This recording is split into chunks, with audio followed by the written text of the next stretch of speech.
Ladies and gentlemen, welcome to the Voxology podcast. We're so delighted to be a part of your day today. Welcome. Tim, what episode is this? Do you have any idea? We're 441, maybe? Oh, man. Okay.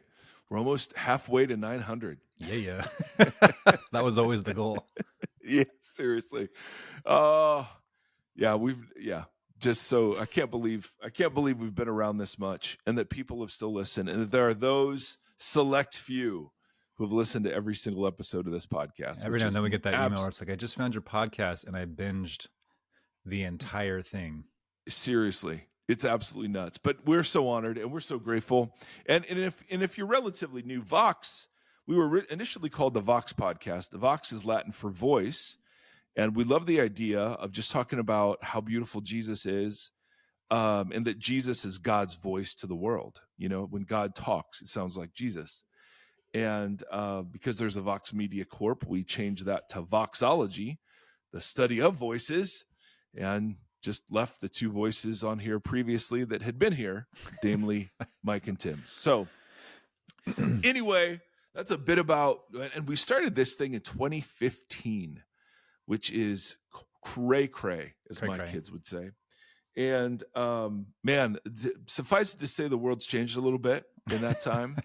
And podcasting has changed a little bit. I remember, we were in the top 50 of all podcasts, or of all religion and spirituality podcasts. And now it's like there are 100,000, if that's a number, 100,000. That would be what? A lot. 100,000? A million? Not sure. But anyway, there's a lot. And so whenever we make a joke about two white men, doing a podcast, we were in before it became really, really popular. That's what I'm going to say. Right. That's right. We've kept our integrity. That's right.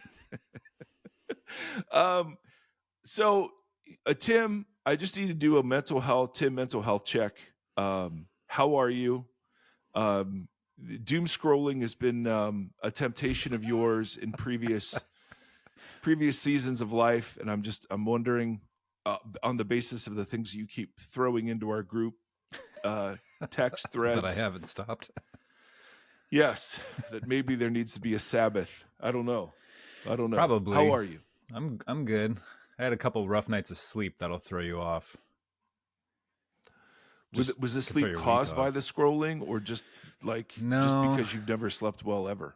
Yeah, I mean, that's partly it. I get these, this is probably too much information, but since we're here.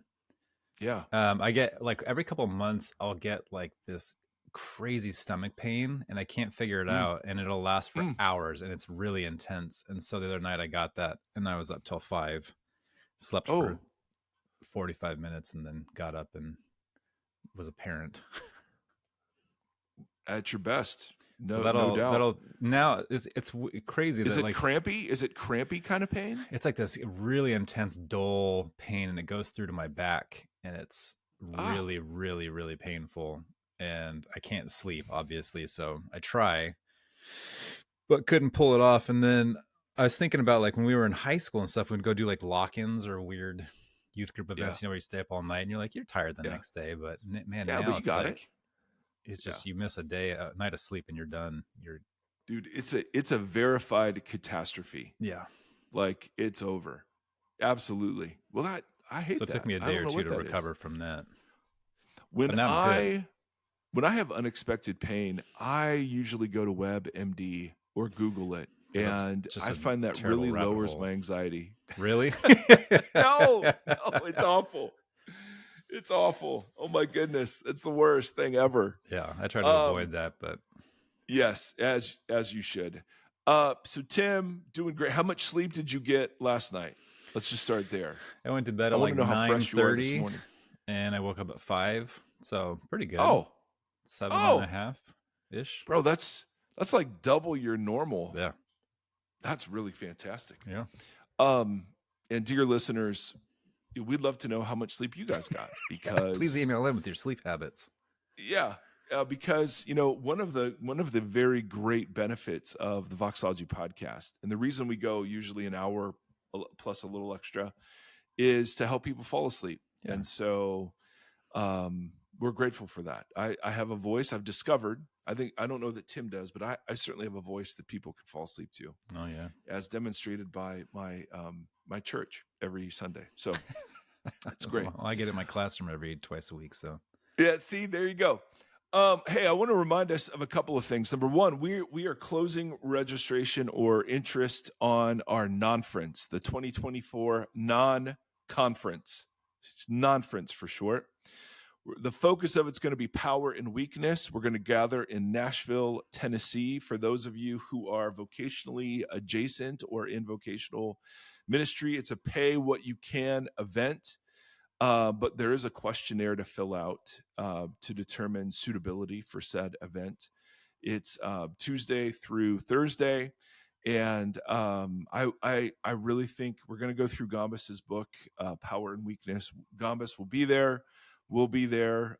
We have spiritual directors and therapists that will be there. And the goal is to try to be healthy people in the middle of all of this craziness as we enter into another election season. And the world just seems to get, it doesn't seem to be getting better. And so and the rates of of burnout and exhaustion and people sort of leaving church work, in a vocational capacity are pretty significant right now. So if that's you, would you please email us at hello@voxpodcast.com, and we will respond with a questionnaire that you can, take as much time or not, but it gives us just a feel for who's going to fit, because this is a little different. This isn't a bunch of content and talking heads sort of. It's more like group processing together and sharing of life and those sorts of things. So we call it the non-conference. It's the anti-conference. That's right. Oh yeah, right. put non-conference telling you how to all do caps things in your subject line for the email. Yeah. So we don't miss it. Yeah. Yes. And speaking of emails. Uh-oh. Yeah. I mean, Tim, so we had our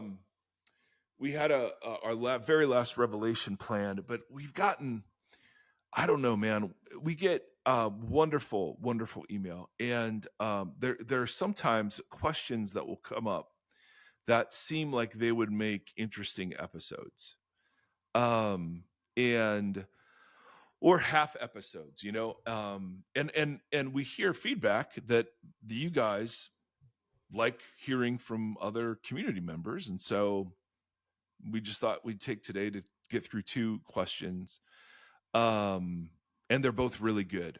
And so the first one has to do with platforming people before they're worthy or, I guess, trusted to be platformed. So we had a woman write in and say, hey, I really hesitate to write this. I'm not interested in telling anyone how they should run their podcast, nor am I interested in asking questions about the kind of people that get platformed. But I'm really struggling, she says, when I find podcast platforming younger folks. And I'm speaking very generally. I have a difficult time justifying platforming in general with Christian spaces and people becoming Christian celebrities for no other reason that is introducing hierarchy into church spaces and has led to a lot of the mischief that we now see rapidly growing in the church. So yeah, platforming in general is something we all share questions on, and yet, I stand up on a stage every weekend on a platform, and we have a podcast, and so yes, I have loads of questions about it too. But then I have no problem with inviting experts into our lives to advise us on better ways to think about difficult topics. But when that expert isn't really an expert, but just a person like the rest of us who happens to have a bigger microphone, it perpetuates the naivete that plagues Christian discourse and that effectively ends critical thinking. I'm not saying that younger folks shouldn't have an audience or a platform. I'm just wondering if it's in our best interest to forcibly make their circle of influence bigger than their life experience and expertise. And I'm wondering if we are forcing people to be out over their skis by platforming them too early. Out over their So, skis? yeah, have you heard that expression? No, I haven't. I like that. So, okay, so when you're snow skiing, and I know this because I am a great alpine skier, and by great I mean I can point the skis downhill and push. But you're supposed to sit back. The worst thing you can do is lean forward over your skis. That guarantees a fall. So you're supposed to sit back and and kind of squat, so your bottom is down, and your thighs are parallel to the skis, if you can picture that. So you're squatting down, and you're kind of your center of gravity is sort of back on the back of your skis instead of over the tips of your skis, unless you're somebody in the Olympics. So getting out over your skis is an expression that means you're being pushed too fast or pushed. So the question, and the reason I thought this was worthy to at least briefly discuss, was one, this individual has an issue with platforming in general, and agreed, totally with you on all of the hazards of that. And I think there are ways to more healthily platform versus the unhealthy sort of platforms. But then the question is, well, what if we're platforming people who, they don't have a ton of life experience yet. And it's funny because I was one of those people. In my early 30s, I became part of a church called Rock Harbor in Costa Mesa, and that thing grew like crazy. And all of a sudden I'm being invited to conferences, and I'm writing books and doing all the things. And I'm grateful for all of those experiences. But as I get older, I go back and read some of the things I said and some of the things I wrote. And I just realized there's a seasoning that's true now that wasn't true then. And kind of a hollowing out and a limping and a suffering and just a perspective.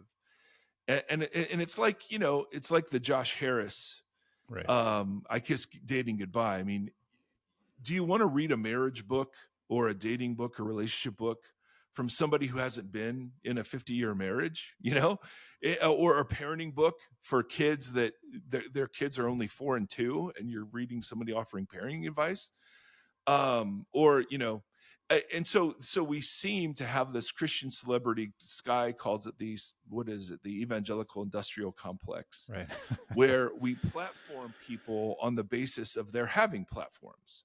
So it's like celebrities who are just famous for being famous. We platform people who just have platforms. Yeah. And I agree that is a really, really dangerous thing, particularly for folks who are, pretty new in, and I mean, it's interesting in like the New Testament documents that they don't, if you're going to be an elder of a church, one of the criteria that's like, don't be a recent convert. And I don't know what they mean, like how long we're talking, but there was a sensitivity to that even back in the day. Right.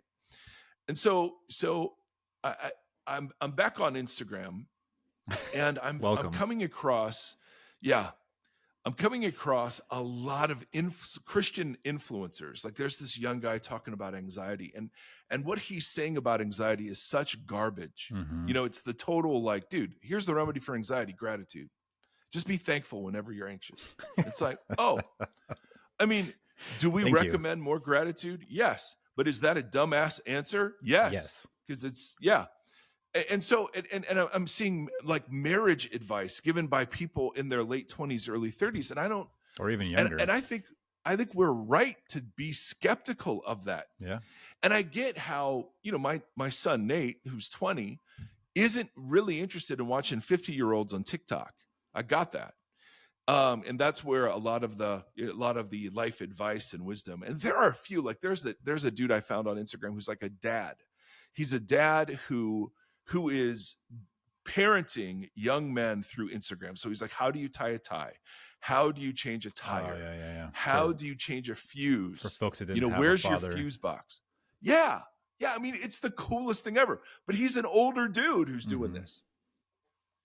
And I'm not saying trust older dudes just because, or older women just because they're older, but I do think there's this email sort of highlights a caution that is two-sided. On the first part, it's really damaging to the people who get platformed early. Yeah. Because if they don't, like myself, if they don't have the character to handle it, then you get a false self that's created, and this division between the false self and the true self And that we're seeing all the fallout of that now. Absolutely. And you don't, and platforming, platforming financially rewards pretending, right? And so much of Jesus's teaching was when you do the deep, meaningful religious things, do them in secret. Or well, if it's your reward. job, yeah, and you need to provide for your family, and you've set yourself up on a course that this is the only skill set you have, or whatever, like this is your vocational direction, you have every interest you have is to. I was thinking about this the other day. I think our base, you can tell me if you think this is wrong, but I was in the shower and I was like, I think our base human thing is. I love that these are the things you're thinking about in the shower. Yeah, go ahead. I'm having fun at a party. Our base level human, like our most primal human instinct, I think, is self-preservation. Because I was listening to someone talking about what your body does right when it realizes it's dying, and it kicks into overdrive often to try to be alert. You have these spikes and different things within you because your body is fighting that last second thing, because we're just built for self-preservation. So when you look at setting someone up on that path early, it's you're gonna, like, it's in your best interest in your head to preserve what is best for you. And so you're not going to step aside, you're not going to step down, you're going to acquiesce to a lot of things, because that's how we survive. So it's toxic and self-destructive to the person being platformed, and then whoever they're shepherding. On the other side, so should there be people who are speaking to the church in their 20s and 30s? Absolutely. Absolutely. I have no problem with some trustworthy people being platformed in those ways. How would I understand somebody who was kind of trustworthy versus somebody who's kind of alone and isolated? One of the things that I sort of countenance is the person's relationship to the church. I'm all for criticizing the church, as long as we're about also the business of building it up and creating something more beautiful. And so there are some younger voices we've had on our podcasts and that have been on others that I find really interesting to hear from and think about, particularly if they're coming from different perspectives and they're not setting themselves up as experts but students. I really love listening to students who are sort of learning and teaching as co-journeyers, not as experts. And I really love and trust people who walk with a limp, who talk about difficulties of human life, even if that limp is only 5 years old. They, and they're 25. I'm apt to listen to those people. Limping with God by Chad Bird, Jacob and the Old Testament Guide to Messy Discipleship. That's a book that Tim Stafford is holding up to the camera for those of you who are. I love that. Chad Bird wrote a really killer commentary on the book of Mark too. That's how but that looks really interesting. The title got my attention. Yeah. So I think there's one of the things Tim and I have been talking about on our podcast has been, do we want to be a part of book tours? And so authors will come on, you'll be presented with a new book and they'll say, hey, so-and-so would love to come on your show. And then they're doing, 50 interviews over 2 weeks. And you rarely get the best stuff from those kinds of interviews. And so we're thinking about that. I really, with John Mark, in regards to platforming is what you're saying. What's that? In regards to the conversation about platforming.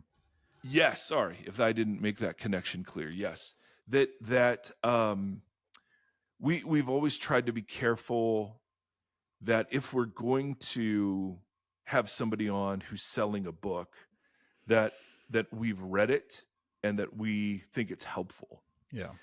But even then, those are hard.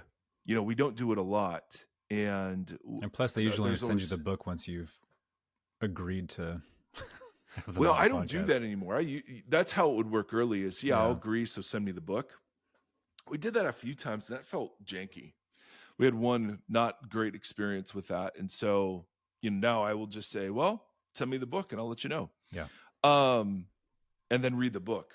But even there, you know, we've got to be careful because, like, I mean, I'm thinking of some people we've had on, and like what they're bringing is really good and helpful, and I would want our community to know about it, you know. But it's just an interesting, like, all of these dynamics are interesting because here we are on a platform, you know, suggesting that we should be listened to and what gives us the right alongside anybody else. But I've resonated with the idea that, man, I'm just not going to take a lot of life wisdom, pastoral advice from people who haven't lived deeply into the suffering that comes with normal human life. Yeah. You know what I I mean? think, like, we were talking about immigration in my classroom yesterday, and dude, your English class is the greatest thing ever.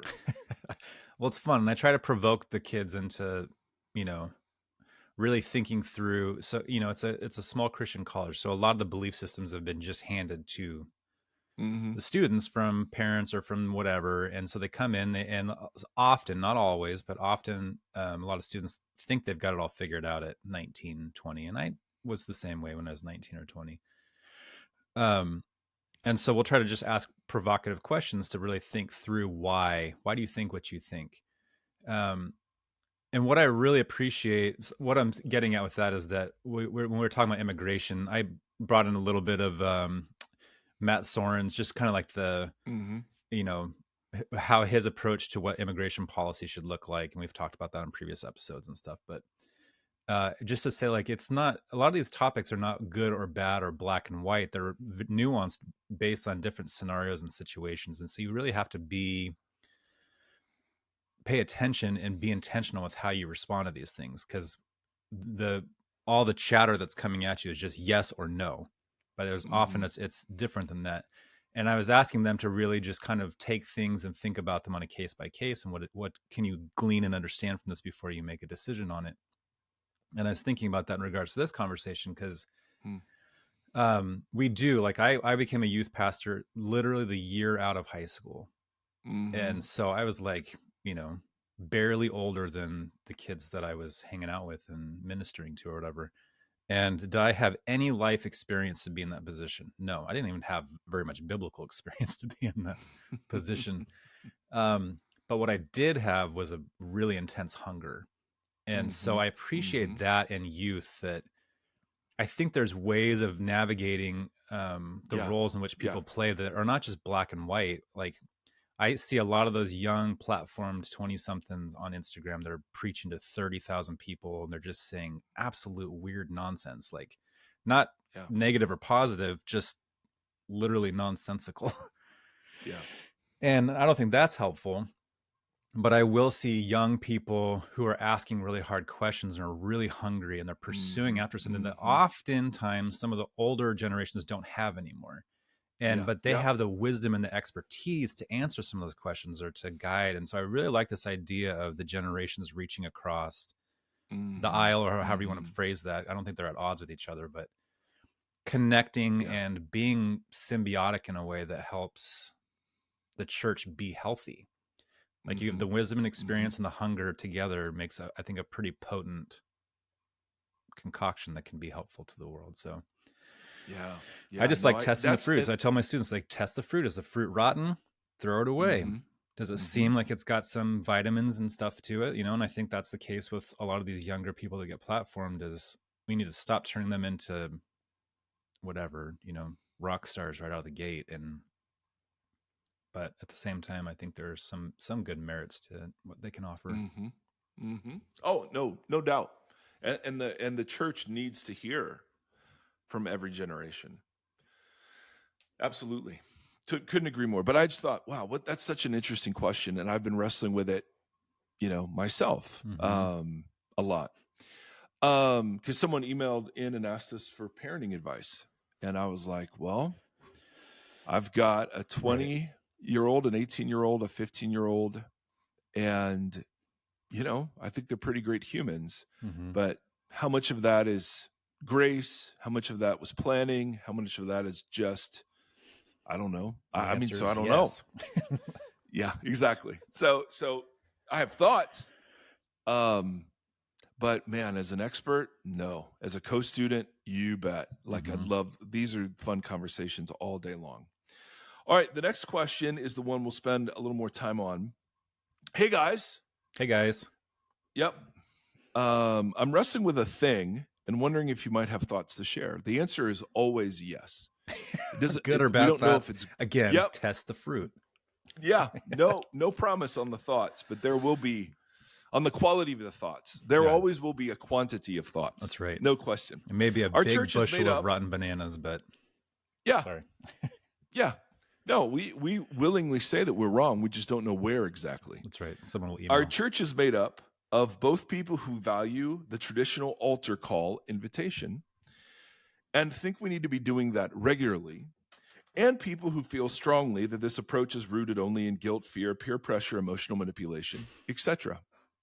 Our leadership team is going to be talking about it in a few weeks. I'd love to hear other voices on the subject aside from the ones in my head. I love that. For myself, I have deep misgivings about the, quote, walk the aisle kind of call to Christ. Rarely have I seen it done in a way that isn't either emotionally manipulative or rooted in a worm theology, the idea that you're a terrible sinner and you need Jesus so that God can stand to look at you. Is there another way? How did Jesus call people to follow him? How did the early church invite people to follow the way of Jesus? Do you see any way that our church could strike a compromise between the two, quote, sides of this issue? Is there a way to preach Christ in a church and call people to follow him in a way that isn't all about guilt, shame, and the fear of hell? Sorry, I know there's a lot of questions. If word vomit is a spiritual gift, I'd claim it as mine. So, well, you're not alone in that, my sister. That word vomit is my spiritual gift as well. So this strikes at a really big conversation that I've been personally having with my own voices in my head and with Tim and our mutual friend and our church in Tennessee. So I want to talk at a very high level for a little bit, very conceptual level, and then get down to the answer to your question. So the first thing I want to say is that God can use and has used everything in the world to bring people to him. So I've met people who've come to Christ from tracts left in phone booths. That tells you the generation they came from, or participation in the Jesus movement back in the day, or revivals, or Greg Laurie, harvest crusades in California, and they walk forward. I've had people bear fruit from altar call. I used to do altar calls all the time. We had a great deal of emphasis in inviting personal decisions for Christ, and that would be stand up and say, I believe, raise your hand with every eye closed, all sorts of things, and spontaneous baptisms, the whole thing. So I've seen God use all of it, and that doesn't mean that all of it's equally faithful to the kind of gospel that we're, to preach. But it does mean that, God does not allow our dumbness or stubbornness at times to get in the way.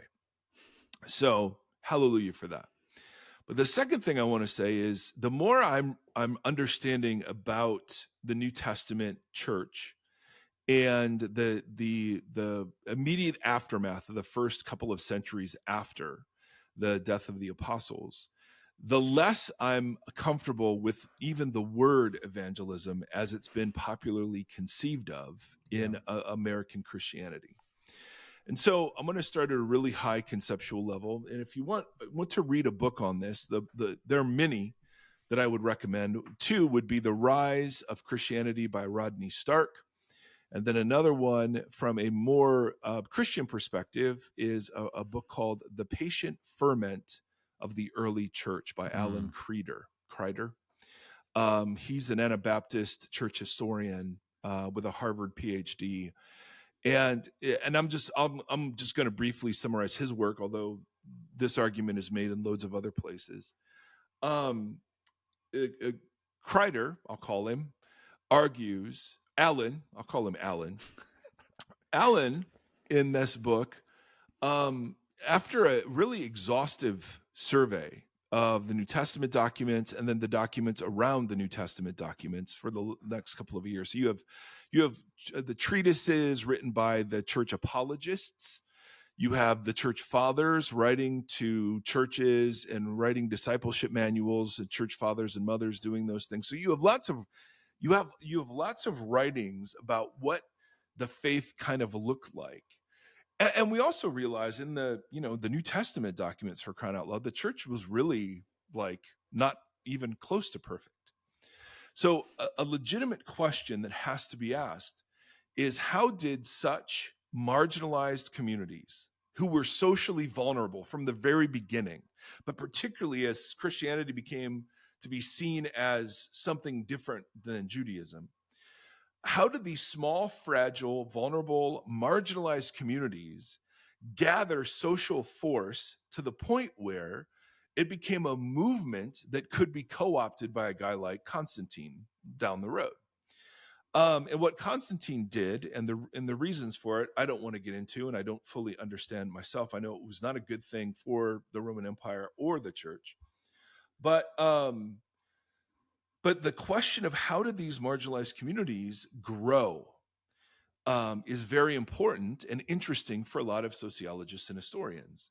And so Alan argues that, and he has this, and this is like so early in the book, but he's like, hey, we don't read of the Great Commission being used in any way, shape, or form to motivate people to evangelism.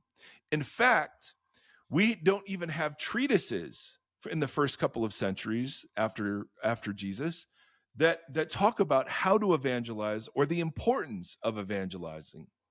And not only that, you have no references to the Great Commission in Paul's, Peter, or John's writings to the church. So you have missionary activity in the book of Acts like crazy, but these were from authorized representatives, right, who were commissioned either directly by Jesus or by the apostles to go and spread the good news. And so one of the things that Alan writes, and it's, to me, it's super interesting. He says, and I'm quoting here, early Christian preachers did not appeal to the Great Commission in Matthew 28 to inspire their members to make disciples of all nations. They assumed the apostles had done this in the church's earliest years, and that it had already been fulfilled in the church's global expansion. When early writers did refer to the Matthew text, it was to discuss baptism. You will be baptized in the name of the Father, Son, and Holy Spirit, or the Trinity. Apostles became people who guarded and protected apostolic truth, not missionaries who embodied and carried out the missionary task. Nor do we have any reference before the 5th century to churches having accredited evangelists or missionaries. And you combine that with nothing in the early discipleship manuals that are saying, here's how you share your faith and here's the faith that you share.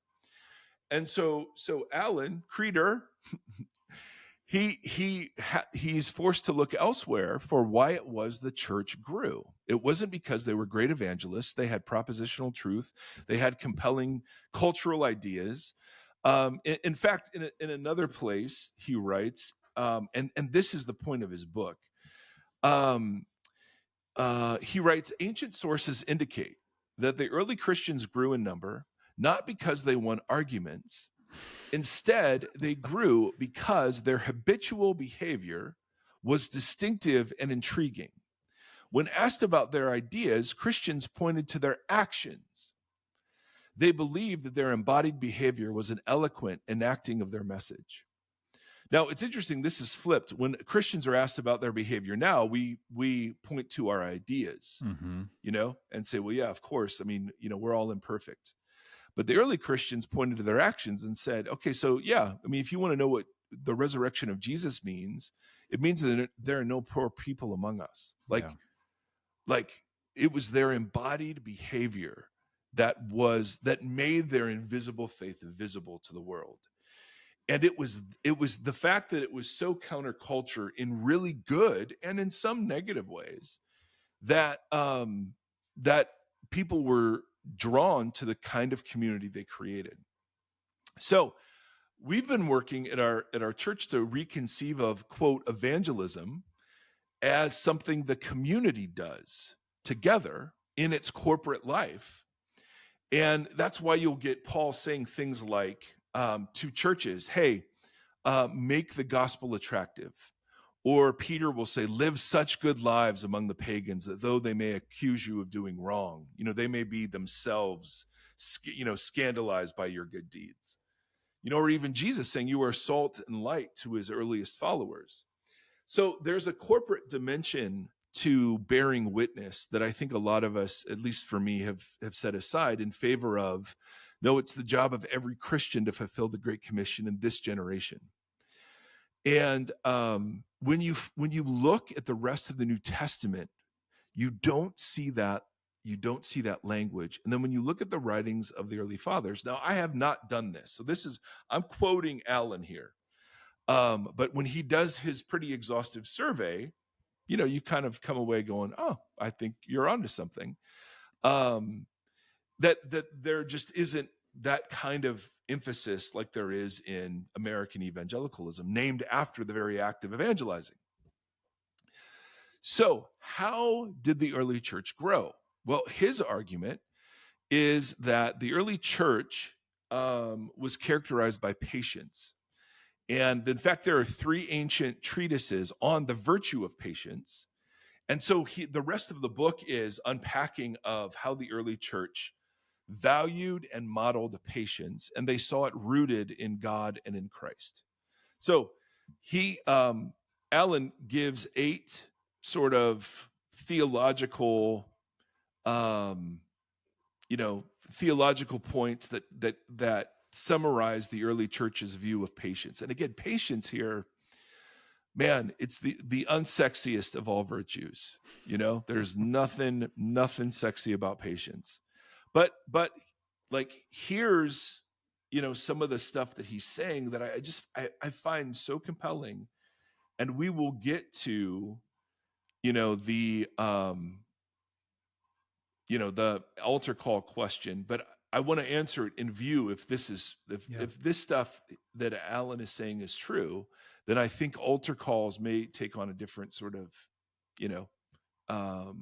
importance or flavor. So these are 8 things he lists out that characterize the early church's virtue of patience. First, patience is rooted in God's character. God is patient, working inexorably across the centuries to accomplish his mission, and in the fullness of time, disclosed himself in Jesus Christ. God is promiscuously generous. He shares the wonders of creation with the just and unjust alike. And he does not compel belief, but endures the ungrateful and unbelieving. This is a direct line from the New Testament. He doesn't want anyone to perish. So he takes his time, which I find just so beautiful. This is personified this is the point number 2. The heart of patience is revealed in the incarnation of Jesus. Jesus spent 30 years, we think, in obscurity. And even when he was not obscure, he was still obscure, right? He didn't write a book. He didn't travel more than 30 square miles from his home. He kept a low profile. He bore insults and mockery. He never forced belief. He never chose violence. He refrained from calling down angels. He rejected retaliation. He healed the servant of his enemy. He, shared a meal with anyone who offered. So you see in the way of Jesus, which is, aligned with the character of God, there's not impatience, there's not hurry, there's not violence, there's not compulsion. Third, patience exists outside of human control. We have to give up control to be patient. Yeah. Now, this is such a big point, and this is so not the church I was raised in. People who live a patient lifestyle trust God and do not manipulate outcomes. Bro. Now, Will you say that again? Yes. People who live a patient lifestyle trust God and do not manipulate outcomes. Oof. Now, my whole ministry life was about outcomes. So I became a pastor, and I was in a wonderful family church that just grounded me in some of the best dynamics ever. But then I got involved in megachurches and soon rose into leadership in megachurches. And it fit my personality, and I totally was a part of this way of thinking that, no, there is urgency. Impatience is a biblical good thing. We need to reach everyone in this generation. The time is what's at your hand. what's your next year's? Yeah, what's your next? I mean, we had ministry plans where you would define outcomes. What's a successful year for? I was a college pastor, so it was this many people in Bible studies, and this many people at the meetings, and this many baptisms, and this many salvations.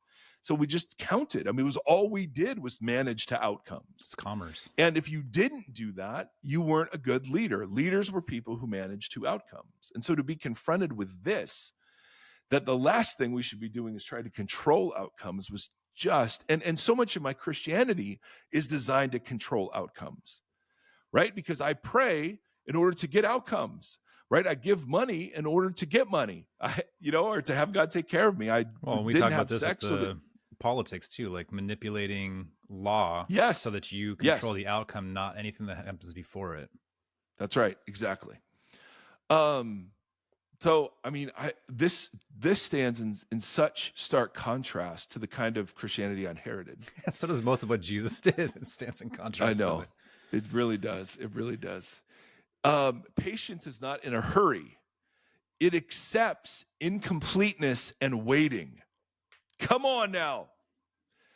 God, why haven't you answered this prayer I prayed 2 days ago? Right. Number 5, patience is unconventional. It reconfigures real world behavior according to Jesus' teaching, particularly in the areas of wealth, sexuality, and power. Bearing suffering, being content with what you have, charging no interest on loans, controlling your emotions, refusing to create an enemy, right? Religion in Rome was infinitely tolerant, and the disincentives to join the church were strong.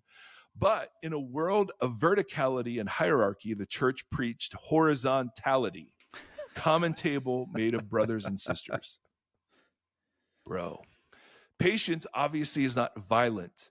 It accepts injury without retaliating in kind. Because violence is not God's calling to them and cannot bring about fundamental change. This is a big one. Patience gives religious freedom. It does not compel religious belief or observance. And then ultimately, patience is hopeful.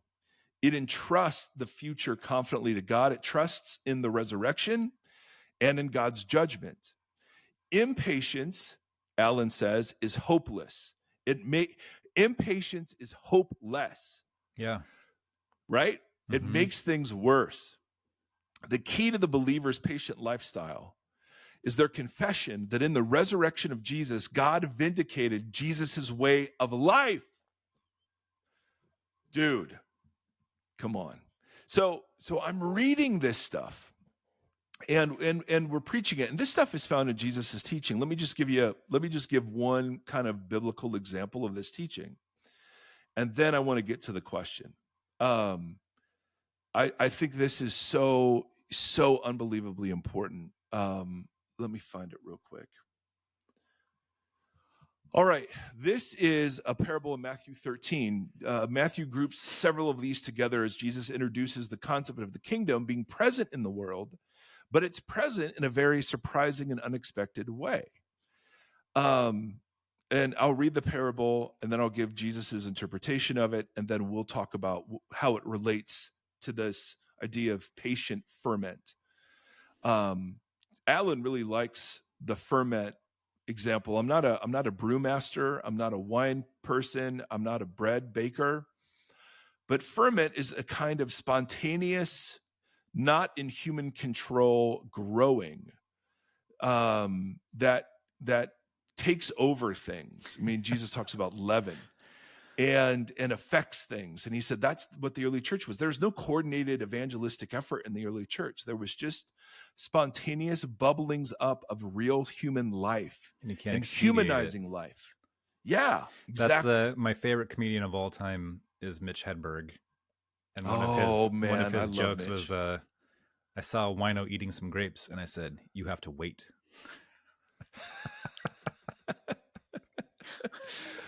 If you've never Googled Mitch Hedberg, I just discovered him recently thanks to Tim's best influence. Of the best. Oh my goodness. Oh my goodness. Sorry, but that's what you like. The ferment makes sense, right? You can't expedite it. You have to Yep. You have to let it run its course. Yeah. Yep. It runs its course regardless of your intervention. I mean, you can ruin it. You can ruin it, but yeah, exactly. Yeah, but you don't make it happen. That's it. So, Jesus told them another parable. The kingdom of heaven is like a man who sowed good seed in his field. But while he went away, and while everyone was sleeping, his enemy came and sowed weeds among the wheat and went away. When the wheat sprouted sometime later and formed heads, then the weeds also appeared. Now, because most of us aren't farmers, evidently there were rivalries between neighboring farms. There was actually a law on the books in Roman law that said that you couldn't do this, but it happened evidently readily enough that Jesus picks up on this idea as the basis of one of his parables of the kingdom. And the kind of weed that's being sown here is what scholars think is called darnel or darnel. Not sure how to pronounce it, but it's indistinguishable from wheat very early on. And that's the key point of the parable. Early, the wheat and the weed is indistinguishable until they start growing together. And then when you can tell them apart, it's too late. They've grown entangled. Okay, so that's like the key point of this parable is that you can't tell that weeds were there until later. Yeah. So later, now we can see that there are weeds among the wheat. The owner's servants came to him and said, "Sir, didn't you sow good seed in your field? Where then did the weeds come from?" And the owner replies, "An enemy did this." The servants asked him, "Do you want us to go and pull the weeds up?" "No," he answered, "because while you are pulling the weeds, you may uproot the wheat with them. Let both," and this is the point, "let both grow together until harvest. At that time, I will tell the harvesters, first collect the weeds and tie them in bundles to be burned, then gather the wheat and bring it into my barn." Bro. So Jesus explains this parable. Afterwards, he said, the disciples came to him and asked, "Explain to us the parable of the weeds in the field." He answered, "The one who sowed the good seed is the Son of Man." Jesus is referenced often for himself. "The field is the world, and the good seed stands for the people of the kingdom. The weeds are the people of the evil one, and the enemy who sows them is the devil. The harvest is at the end of the age, and the harvesters are angels. As the weeds are pulled up and burned in the fire, so it will be at the end of the age. The Son of Man will send out his angels, and they will weed out of his kingdom everything that causes sin and all who do evil." This is exactly, consistent with everything we've seen in Revelation and other places. They will throw them into the blazing furnace, where there will be weeping and gnashing of teeth, and the righteous will shine like the sun in the kingdom of their Father. Whoever has ears, let them hear. So the parable hinges on the fact that wheat and weeds are indistinguishable early, but by the time you can distinguish them, the roots are intertwined, and you can't pull up the weeds without damaging the wheat. So the servants asked two questions. Where did the weeds come from? And what's Jesus' answer, Timothy? From the devil, from right, an enemy. Yeah. Did this. And then the second question they ask, do you want us to go and pull them up? To which the master says, Timothy, no, you have to and wait. do what instead? Let them grow. And let then them both grow together. Now, there's been this parable has been used to justify a lot of ugly things, like getting rid of Jews in the fellowship of Christians, or getting rid of backslidden, lukewarm Christians in a church. This is so not what Jesus is dealing with here. Jesus is answering the question, why, if he is indeed bringing the kingdom, why is there still sin and death in the world, and why are there still pagans in Israel? There was, not among all Jews, but among some, an expectation that the Messiah, the first thing Messiah would do is purge Israel from its enemies. I'm going to quote here from the Psalms of Solomon. All right, this is an apocryphal book, but this gives us insight into what the Messiah was supposed to do according to some. This Messiah is expected, quote, to purge Jerusalem from Gentiles. Notice the verbs here: to purge Jerusalem from Gentiles, to drive out sinners from the land, to smash the arrogance of sinners, to destroy the unlawful nations. And his warning, the nations will flee from his presence. He will condemn sinners by the thoughts of their hearts. He will gather a holy people, a purged people, who he will lead in righteousness. He will not tolerate unrighteousness, even to pause among them. The alien and the foreigner will no longer live near them. There will be no unrighteousness among them in his days, for all shall be holy, and their king shall be the Lord Messiah. So the Messiah was supposed to purge, smash, drive out, destroy. The nations were to flee. And instead you have Jesus eating with prostitutes and tax collectors. Right? You could not come up with an opposite job description to what Jesus was doing than this one. So the question, and Jesus gets asked this in a lot of sort of oblique ways.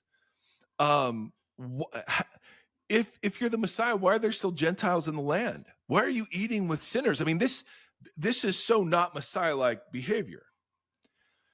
And so I think Jesus is telling this parable as one example among several of, hey, yes, the kingdom is present, but you've misunderstood. Its presence is going to exist around and among and within the evil of the world. It's not outside of it. There will be a purging, Jesus says in the parable, right? There will be the separation of wheat and weeds, but that comes later. For now, the kingdom is present among evil, to the surprise of everybody, which makes then the questions that the servants ask even more important, because the servants ask, where did the weeds come from? And Jesus' response, an enemy did this. Jesus is painting a picture of the world where God's will isn't the only will being done on earth. Mm-hmm. And he does this all over the place. He's constantly engaged in a contest of wills and power with the strong man, he calls, or the Satan, or he calls him in the book of John, the Archon, the governor of this age. And so the whole biblical worldview is that there are many wills being done on earth besides God's. So, but notice, the weeds aren't the enemy. Right. The one who sowed them is the enemy. The weeds themselves aren't the enemy. That's why Paul will say later, there are battles against, not flesh and blood, but powers and principalities. If it's human, we fight for it, not against it. But then the big question, do you want us to go and pull them up? Now, I am and have been always tempted to be a self-appointed weed puller. Right. And the weeds I want to pull up are the people who appoint themselves to pull weeds up. So, right. But the when Jesus looks and puts himself in the position of the disciples who, at some point asked Jesus, hey, do you want us to call down fire on these Samaritans because they're Right. losers and not respecting you? And she's like, you guys are so dumb. You want me to pull out a sword and defend you, cut off the high priest's servant's ear, right? So the disciples have this way of thinking already in view. Speaking of patience. Yeah, exactly. And Jesus says, no, let them grow together. Implied in that is you cannot always tell the wheat and the weeds. You are not equipped to discern who is who, because sometimes the difference is imperceptible. Yeah. Secondly, it also implies that you, Mike, or you, weed puller, will be damaging good in the world. You'll be damaging the kingdom in your attempt to root out. And implied in that is the idea that anyone who appoints themselves weed puller soon becomes a weed themselves. Yes. And then starts in need of being wheat. pulled up. Right. Exactly. So what's he advocate? Let them grow together. Now, one very, very important point. Jesus is not advocating passivity in the face of evil. Was Jesus passive, Tim, in the face of evil? No. What did he do? He confronted it and then he died to it, or died from it. Died from it while he forgave those who were doing it. Acts of creative resistance and goodness, right? Turn the other cheek. I mean, all of those things we've talked about before. Yeah, that's what I thought. Those aren't passive. Jesus in his table fellowship, Jesus lived a life of resistance to evil. His healings, his exorcisms, his preaching, his scandalous table fellowship, all of that was resisting the hostile powers, right? And so Jesus isn't saying to people, hey, let them grow together means just put up with it. But he is saying, listen, instead of trying to get rid of the root of evil, because evil will corrupt every instrument designed to remove it, why don't you work instead for the good of the field? And that's an active job. It's actually much more active than judging and pulling out weeds, right? It is, and that's an interesting metaphor because of the fact that most people would describe pulling the weeds as acting for the benefit of the field. Yeah, that's right. Exactly. And yet Jesus, that is the precise behavior that Jesus forbids. Yeah. So these are some of the parables that really captured the early church's imagination about what does patient ferment mean? Well, it means we don't retaliate, we're not violent, we don't compel, we give freedom, the list. So when we talk about evangelism, all right, the way the early church evangelized, as far as we can tell, is that they created a culture that humanized people. And I've got so much stuff on this, but it's so compelling to me. But they did business differently. They considered sexuality differently. They took those that were high and mighty and brought them down so that the people who were considered lowly and shamed and lifted them up so that everybody could share around a table as siblings. There was no other place where children and women were so valued, where slaves could eat with noblemen. There was just nothing like this. And it wasn't perfect. Of course, the New Testament documents are almost always written in correction, to some problem. So it wasn't in their perfection that they witnessed, but it was in the attempt. Yeah. And the fact that they would repair when things got wonky. So when we get to altar calls, the reason I don't do them anymore is it it promotes a view of salvation and a view of individualized salvation that I no longer think are the primary things that God is after. Mm-hmm. So if evangelism is asking people to accept Jesus into their heart, nope, no biblical language for that. Nope, not at all. Not at all. Nope.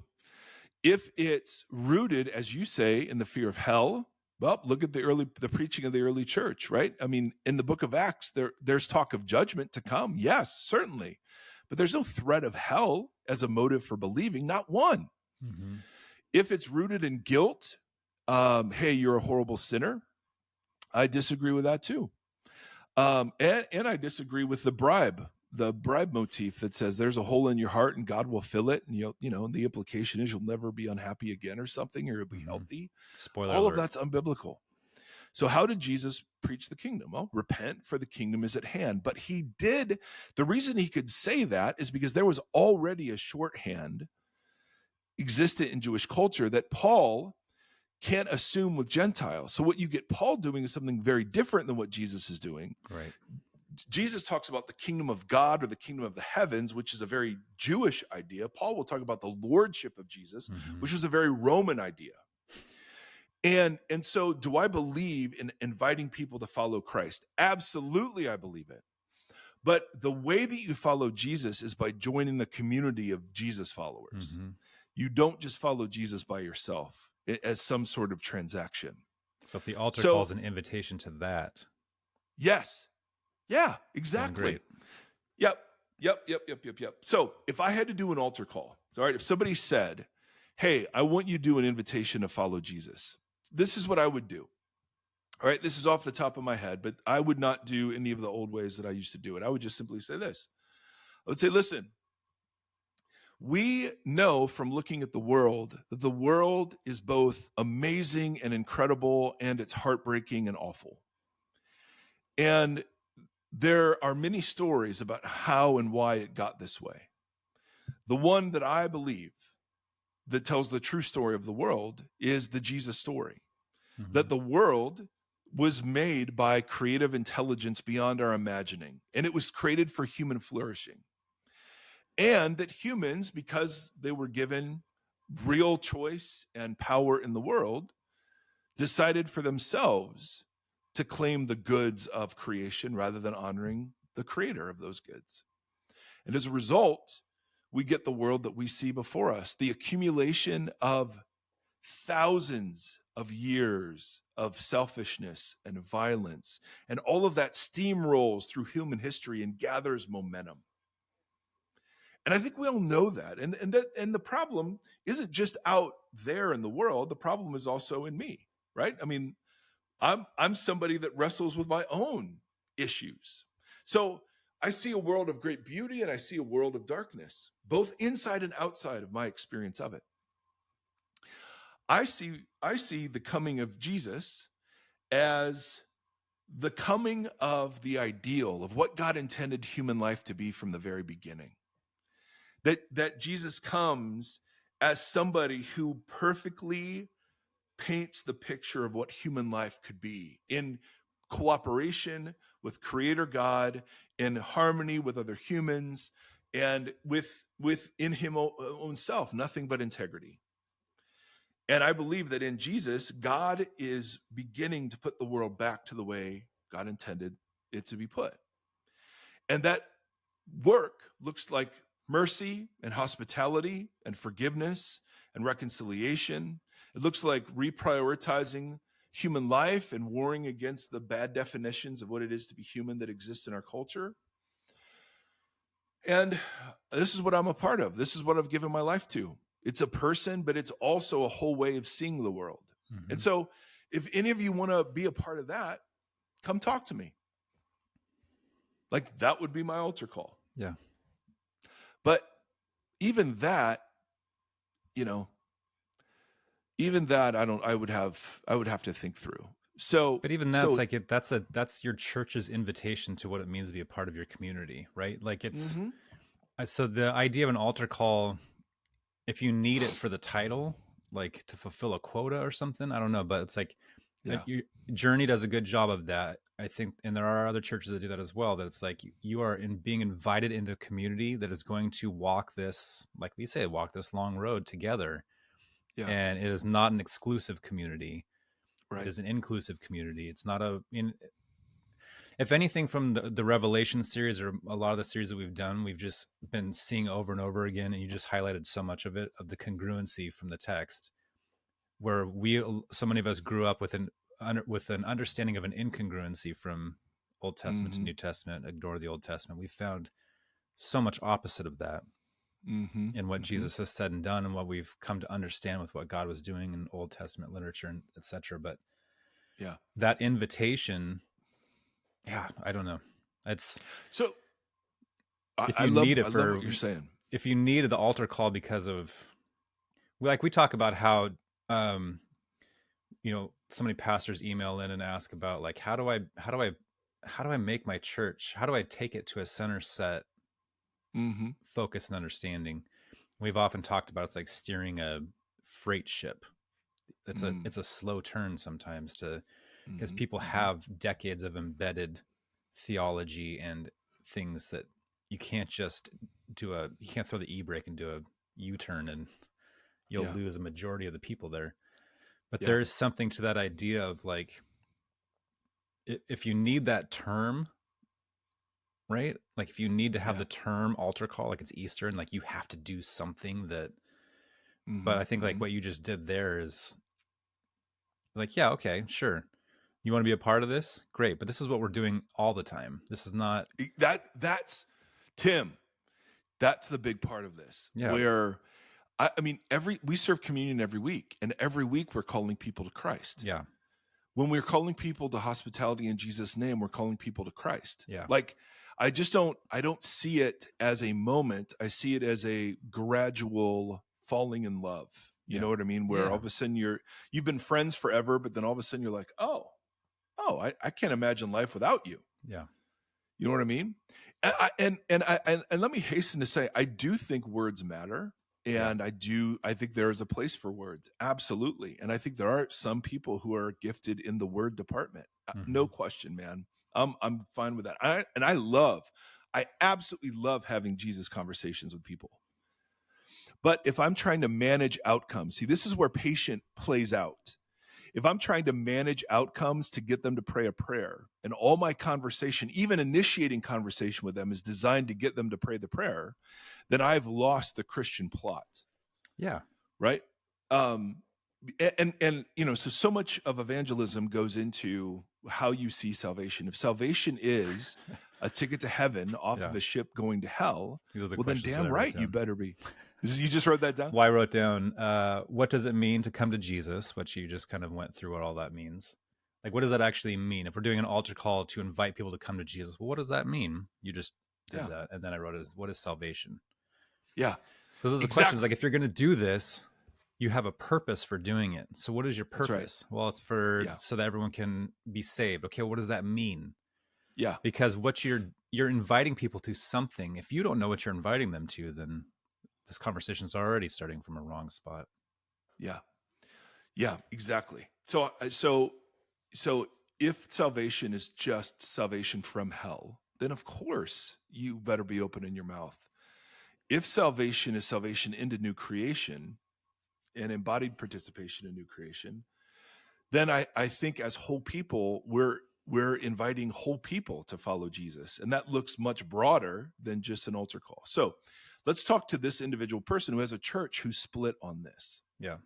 Also, remember Gambas's whole, like, in talking about the Great Commission, and just like, no way, man, you should be really nervous about inviting, about evangelizing, because you're just telling those people that you're going to walk with them forever. Right. This isn't just like a hand them a thing and be like, good luck. Yeah. Which is what I would do, right? You do an altar call, and then you maybe give them a Bible, and then good luck. If the budget provided. Yeah. I mean, and again, does God use that? Yes. And is there a place for words? Yes. And could I imagine scenarios where calling people directly to follow Jesus in that moment would be a really wise, beautiful, and appropriate thing? Of course. Absolutely. But it's just more than that. Yeah. So when altar call just gets gets reduced to that practice in that, kind of way with those motives, I don't know. Yeah. I think, of course, God can use it. But I'm not sure it's the best way to faithfully proclaim. In fact, this is something, Gambas has said a bunch. But the only time we read about the church proclaiming the death of Jesus is in the act of communion.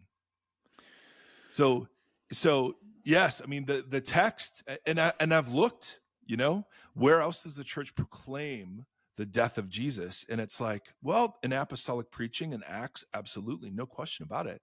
But in the like a little later New Testament documents, you're like, the proclamation of the death of Jesus is when people as siblings with no reverence to deformed social hierarchy outside the church come together as siblings to take the meal.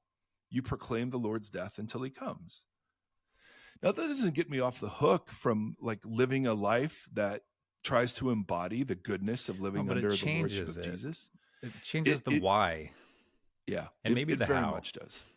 And so one of the things we've talked about a lot on the podcast is it's better to be faithful than it is to be effective.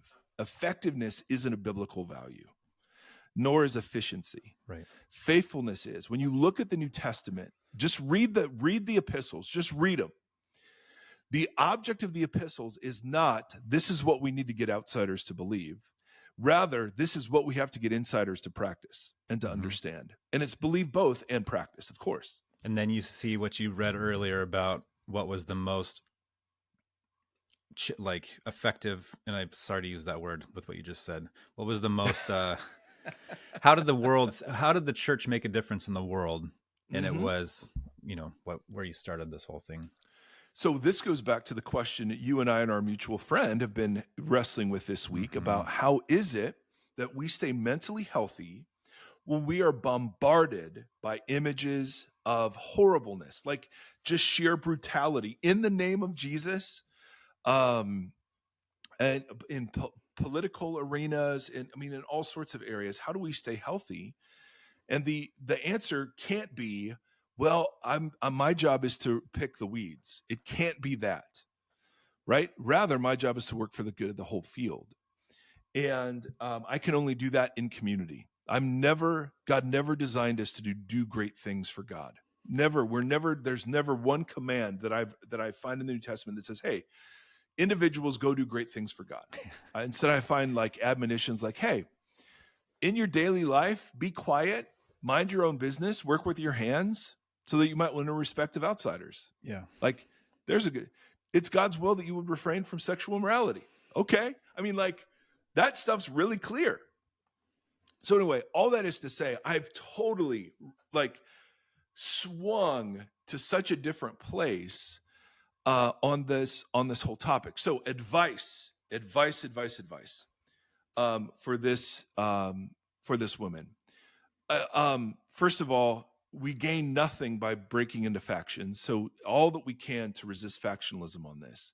So I would ask questions like, hey, what are all the ways that we call people to Jesus? Is an altar call the only way we call people to Jesus? Number two, let's apply the universalism test to evangelism. If everyone would be saved at the end, all right? Let's say the Bible taught that. We all hope for it, but let's say the Bible taught everyone is saved at the end. If the church cannot articulate reasons to follow Jesus other than avoiding hell, then the church is absolutely not understanding, living, or believing the real gospel of Jesus. If it only can use fear or bribery, then we're not preaching Christ anymore. We're preaching something else. So the universalism test says, okay, let's say you're going to be in heaven with God forever, and you don't have to accept him in this life. Why would you follow Jesus? Yeah. Or you see those people that are like, and hold on. Sorry. And whatever answer you give to that question becomes the basis for your evangelism. You know what I mean? Mm-hmm. Because if you can't answer that, that's but that's a question I'd ask for those people who are doing altar calls. Okay, let's say everyone were saved. Why would we follow Jesus?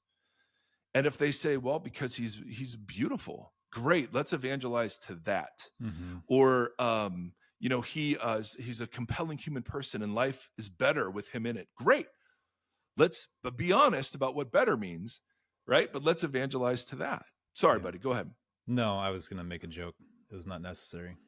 We love your jokes, bro. People love them.